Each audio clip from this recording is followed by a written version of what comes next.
Hey everyone, welcome back to another video with Ricky the RBT. In today's video, I want to do a follow-up to my video that I did a year ago where I talked about 3 things that I learned in my first year as a behavior analyst. Now I want to talk about 3 things that I learned in my second year as a behavior analyst.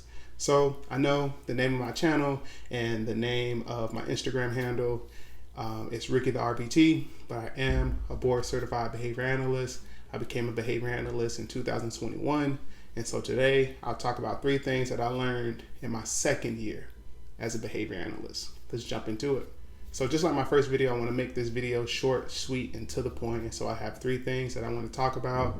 The first thing that I've learned in my second year as a BCBA is get your CEUs. In my first video, I talked about constantly learning, not just holding on to what you learned in your graduate program, but continue to accrue your continuing education units. So what I want to say in this video is make sure that you're getting those CEUs.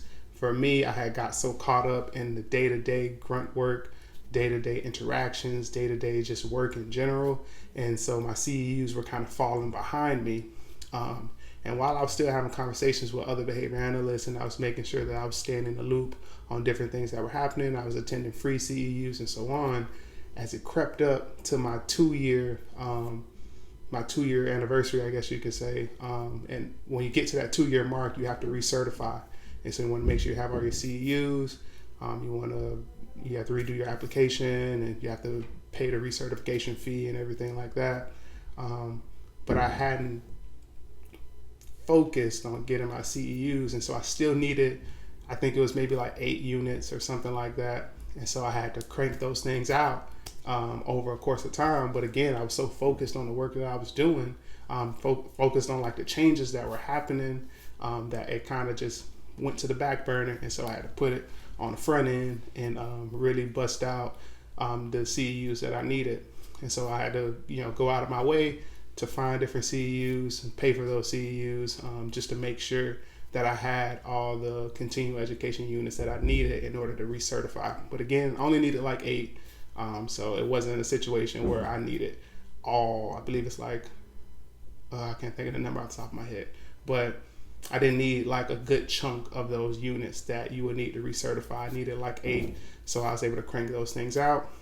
And down in the description box, I'll have different links for different CEU options. So if you're a behavior analyst watching this video, or you're planning to, or you're about to take your exam, or you just took your exam, whatever your situation is, you can go check out those links down below.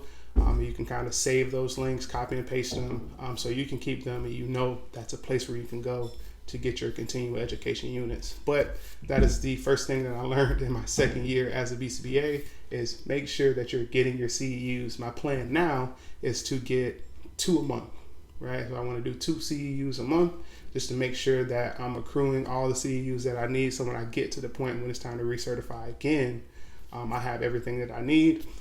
So that is my plan, but also I'm going to be attending a conference. It's going to be my first academic conference, well, my second academic conference, but my first one just as an attendee.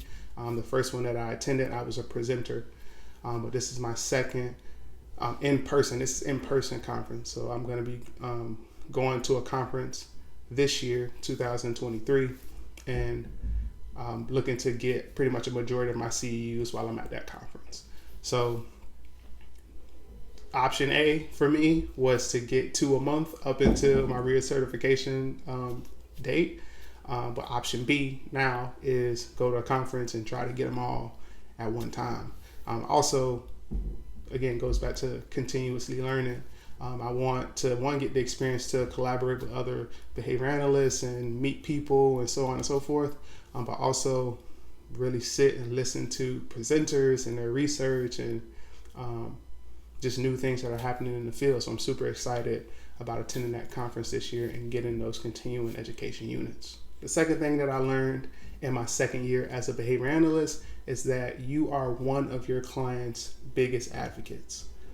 And how I learned this was just through interactions, through talking with parents, talking with clinical directors, talking with technicians, and realizing that you're one of the biggest advocates for your clients.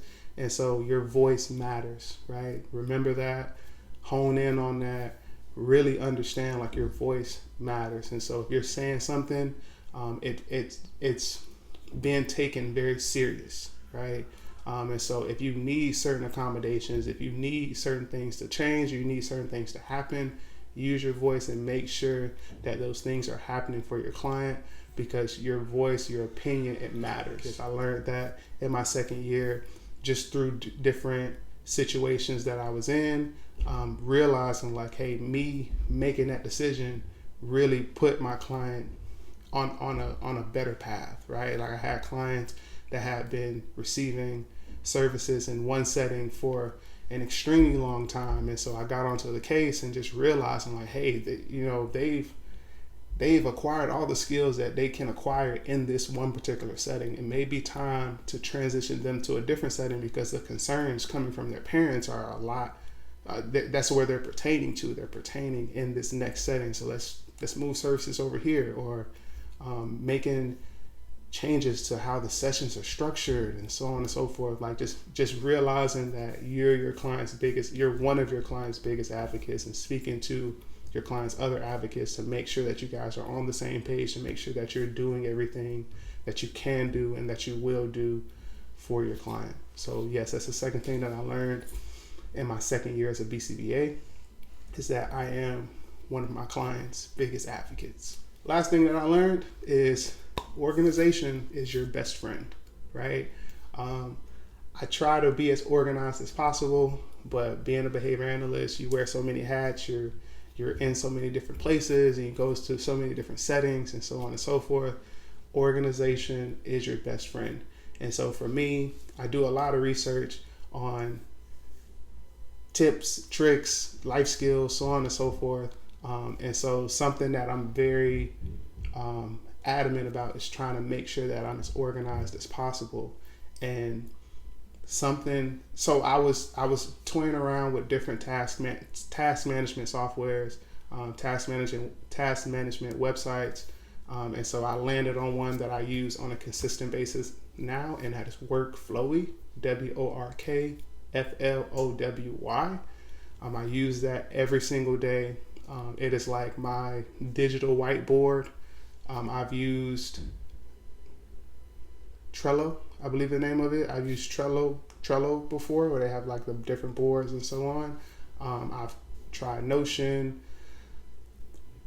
I've tried a lot of different apps, a lot of different websites, so on and so forth. But Workflowy works the best for me, where I'm able to set up my different boards, and I'm able to label them as whatever I need them to be. If anything, I'll try to have like a visual here on the screen, but I'll try to set them up based on what I need them to be. So I have one set up for like me as a BCBA. I have one set up for my personal business stuff. I have one set up for personal life stuff. And so when I when I click on those titles, in the drop down menu, it's like everything pertaining to me being a behavior analyst. So I have a client section, I have a client folder, I have an assessment folder, hours folder, so on and so forth. And just try to organize everything within those folders. And when I open up those folders, then it's like more drop down menus, specific clients. You click on a specific client, everything that I need to know about that client, everything I need to do for that client is in. And so I use that to manage all the tasks that I need to do for work, for personal life, for my personal business. And so I'm able to go to that specific website, and I'm able to see exactly what I need to see specifically for me as a behavior analyst.